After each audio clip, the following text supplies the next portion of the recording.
what are the main synaptic shortcuts that limit deep analysis? What are the things that prevent us from deeply understanding a challenge? It might be a classroom challenge, a problem of practice. If we don't deeply understand it, it's likely that we're going to come up with incorrect answers. I'm going to use a couple of psychology experiments, actually from Kahneman, from Daniel Kahneman, and that illustrate one of the synaptic shortcuts that our brains typically engage in. So let's imagine you and I were in a coin tossing competition. If you correctly call, I'll flip the coin, but if you correctly call it, I'm going to give you $10. Would you enter into that game with me? The answer is probably yes, because that's free money. Every time you get it right, you get $10. No brainer. However, if I then change the rules and say, if you get it wrong, you owe me $10, the vast majority of people won't actually go into that. Even though we know that if we did that 100 times or 1,000 times, you're probably going to come out even. The reason that people don't like to go into that situation with those odds is the possibility of loss. It's possible that after 3 flips of the coin, you're going to owe me $30. And for most people, they won't agree to that for the possibility that they might lose something. And so then I might say, okay, well, let's play this game. How about I sweeten the pot a little bit? If you lose, it's still $10. But if you get it right, what if I gave you $20? Would you enter into that game? Interestingly, I probably would, but interestingly, most people wouldn't enter in those odds. For the vast majority of people, the odds needed to be 3-1. So you need to get $30 for a win, but only lose $10 for a loss. From my point of view, I'm not happy to go into that because I think I'm going to lose money. But what it goes to show is that the gains need to be quite significant and strong for people to outweigh the possibility of loss. Human beings don't like loss. And that factors into things like teaching as inquiry and deep analysis. Here's another example. We've got a choice. Everybody on the webinar, everybody here, we can play a game where everybody has a 90% chance of winning $1,000. I'd like that. I like those odds. Or a different game, option B, we can say guaranteed money, everyone gets $500. Which one would you go for? Because the vast majority of people would go with option B. Even though across all of us on the webinar, everybody here, you're likely to get more money if you vote for option A. 90% chance of $1,000. It's again the possibility that you might be in the 10%. You might lose out. You might get nothing. Another one, another experiment. What we don't like doing when we go into analysis is losing. And so how does that relate to teaching as inquiry? It relates to teaching as inquiry because we have an established level of achievement in our class. And if we're suggesting as part of an inquiry, we should make changes to that practice, the possibility exists that those changes won't be successful and we'll lose the current achievement levels in our class. And that's how loss aversion or a tendency to avoid loss can impact on teaching as inquiry.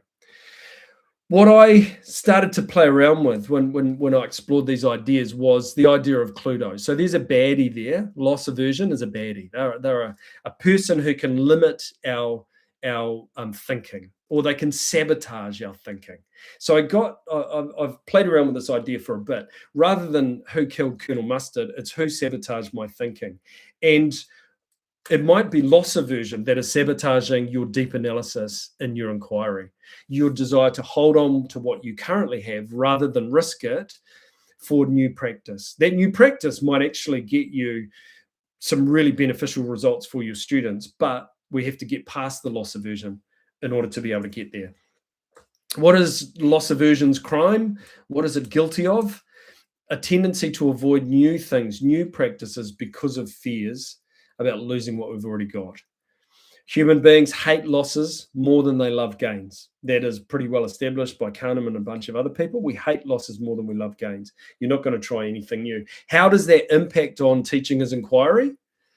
Well, the fear of losing our current achievement levels, our levels of confidence or levels of comfort might discourage a team from trying new approaches. We stick to the tried and true. We're reluctant to give up what we currently have. So loss aversion impacts on our decision making. Here's a second set of experiments. These are known as the Asch conformity experiments.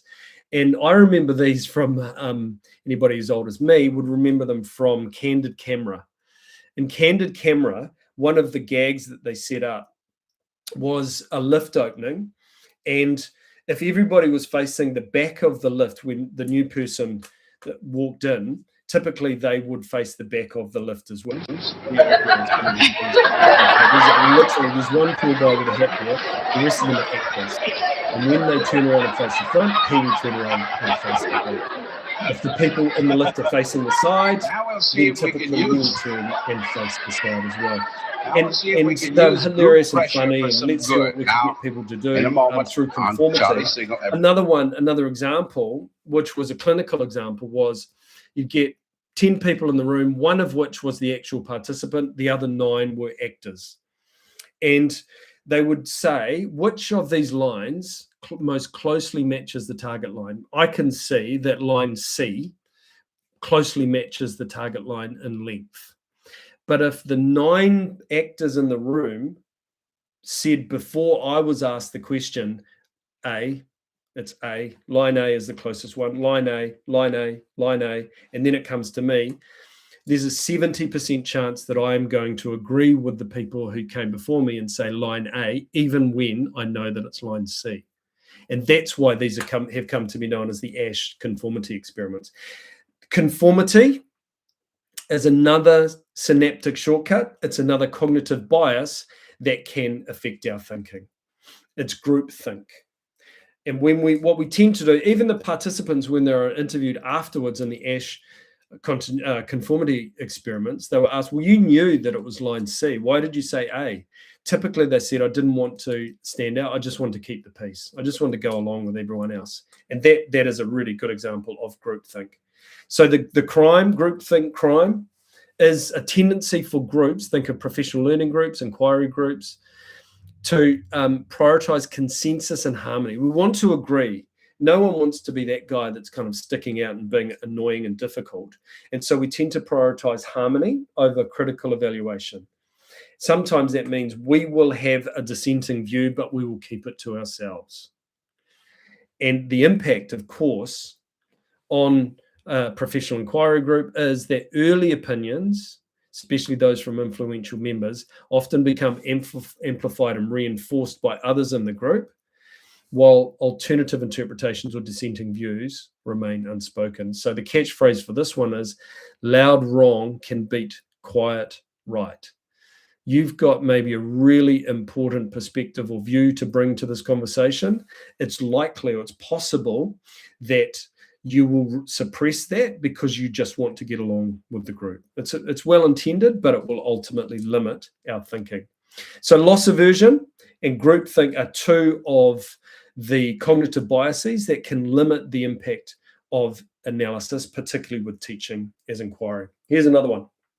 Status quo bias. That guy looks really comfortable there, smoking his pipe. I'm very comfortable with the status quo, very comfortable with how things are currently. Status quo bias is a tendency to latch on to things that confirm what we already believe.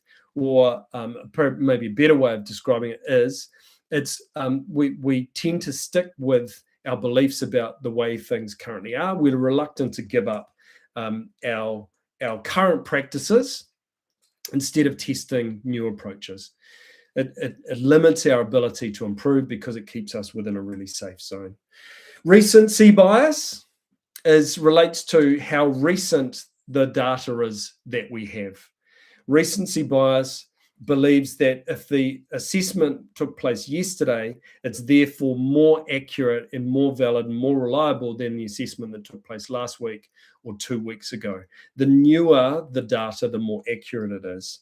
And what the problem with that is that if you over prioritize the most recent data, the kids might have had a bad day, they might have had a great day, they might have been cheating off the kid next to them.